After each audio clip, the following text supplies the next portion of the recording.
quelques jours de la validation de la troisième contribution déterminée au niveau national de Madagascar, CDN 3.0, le document qui fixe les engagements climatiques du pays pour les prochaines années, les acteurs du secteur WASH tirent la sonnette d'alarme. Selon leur analyse du projet de texte actuellement en discussion, plusieurs indicateurs liés à l'eau, à l'assainissement et à l'hygiène restent absents ou insuffisamment pris en compte, alors même que ces services figurent parmi les plus exposés aux effets du changement climatique. Ny rano fidiovana sy fahadiovana dia sehatrasana secteur izay tena ianjadin'ny fiovan'ny toetrandro ary tena marefo tokoa ka ny fitondran'ny io sehatra io ny anjara birikiny ao anatin'ny CDN dia mba ahafahany mametraka tetikasa entina miatrika amin'ny fiovan'ny toetrandro ary indrindrandrindra mba ahafahana misitraka famatsiam-bola izay natokana ho an'ny toetrandro. L'enjeu de l'atelier organisé le 26 mai par l'ONG Climate et WaterAid est donc double, mieux protéger les communautés tout en mobilisant les ressources nécessaires pour développer des solutions durables. Car aujourd'hui, seuls les projets inscrits dans les priorités climatiques nationales peuvent prétendre à certains financements internationaux. Mahazava-dehibe ny fidiran'ny CDN anatin'ireo tetikasa anankitelo ireo raha ohatra ny raha-bangoana tokana dia ny ahafahany misitraka vola. Izany hoe izay zavatra misoratra anatin'ny CDN ihany no ahafahana angatahana vola au niveau ny financement climatique dia izay no mahazava-dehibe anazy satria raha ohatra ny miresakantsika hoe WASH eto Madagasikara dia mbola anisany marefo dia marefo Madagasikara anatin'izay sehatra anankiray izay dia anisany lahara-pahamehana eo amin'ny Climate sy eo amin'ny WaterAid Madagasikara zany mba ahafahana mampiditra an'izay WASH izay ho anisany priorité anatin'ny CDN. Obtenir des fonds dans le cadre des financements climatiques permet de construire des infrastructures résilientes et adaptées, capables de résister aux chocs climatiques. Et quand les phénomènes climatiques les plus extrêmes surviendront, ces infrastructures pourront encore continuer à fonctionner. Mety ho risque dia voalohany lasa mamorona atrikasa, mamorona tetikasa isika izay tsy mifanaraka amin'ny filan'ny vahoaka. Raha ohatra zany hoe mandeha manamboatra barrage na manamboatra infrastructure maro samihafa tsika dia mety ireo infrastructure mety tsy mifanaraka amin'ny norme internationale indrindrindrindra fa norme izay résilient, norme izay afaka miaritra ny fiovan'ny toetrandro sy afaka sy maharitra na dia misy ara ny mety ho olana sy mety ho fiovana eo amin'ny tontolo iainana dia izy eo foana fa raha ohatra kosa ka hoe misafiditsika tsy hanaraka an'izay normine izay dia lasa miteraka olana izay eo amintsika. L'eau occupe également une place particulière dans les stratégies d'adaptation parce qu'elle est liée à presque tous les secteurs du développement.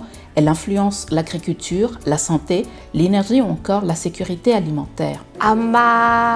Transversal ny resaka rano izay hoe fototry ny rano izay dia indraindray izy lasa very any anatin'ny izay fiarahana misala amin'ny secteur hafa izay ohatra hoe rehefa miaraka amin'ny énergie ny angovo rehefa miaraka amin'ny fambolena dia lasa indraindray lasa tsy hita zany lay sehatra dia izay ny antony hoe hanoezan-danjana azy bebe kokoa mba ahitana kokoa hoe inona lay asa entiny miatrika amin'ny fiovan'ny toetrandro. Sur le terrain, les conséquences sont concrètes. L'absence d'infrastructures adaptées affecte directement la santé, l'éducation et l'inclusion sociale. Des impacts sont souvent plus graves pour les femmes et les personnes handicapées durant les périodes de choc climatique. Raha ny vehivavy ny tanora ankizivavy ohatra dia noho ny tsy fisiana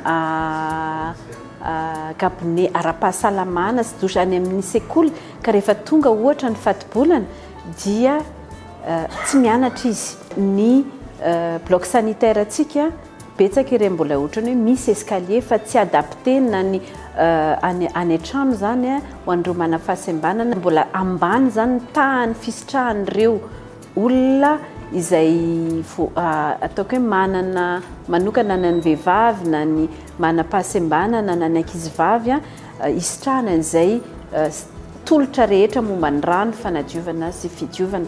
Raha matsaka rano ohatra amin'ny vehivavy dia mandany adiny iray nefa tokony hoe eo a-tokotany ny fatsakana fa tsy tokony mbola andeha adiny iray izy dia misy ataontsika hoe perte économique ao anatin'izay zavatra zay. Investir dans l'eau, c'est donc aussi investir dans la résilience des territoires. Pour les acteurs du secteur, des infrastructures durables permettraient à la fois de sécuriser l'accès à l'eau potable et de renforcer la protection de l'environnement. Mahakasika ny fananana fotodrafitrasa amin'ny rano fidiovana fanadiovana dia antoka lehibe ho an'ny tontolo iainana satria ny olona iray dia mila rano isan'andro na amin'ny sakafo ihany koa dia mila rano ihany koa fambolena fiompiana.